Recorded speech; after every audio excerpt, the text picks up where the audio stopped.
కాబట్టి అర్ధనారీశ్వర తత్వం.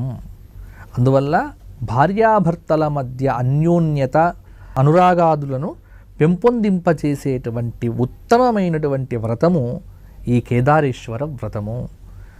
దీనికి దూరములు ఉంటాయి, కట్టుకునేటువంటివి కేదార దూరములు ఉంటాయి.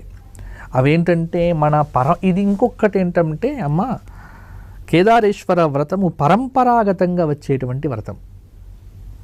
ఇంట్లో మామూలుగా అత్త చేస్తే ఆ ఇంటి పెద్ద కోడలకు అప్పచెప్పాలి. అలా ఇంట్లో పరంపరాగతంగా ఆచారం ఉంటేనే చేస్తారు. కాబట్టి ఇది ఇంట్లో ఆచారంగా వచ్చేటువంటి వ్రతము అని మనకు పెద్దలు కొన్ని పద్ధతులు చూపించారు.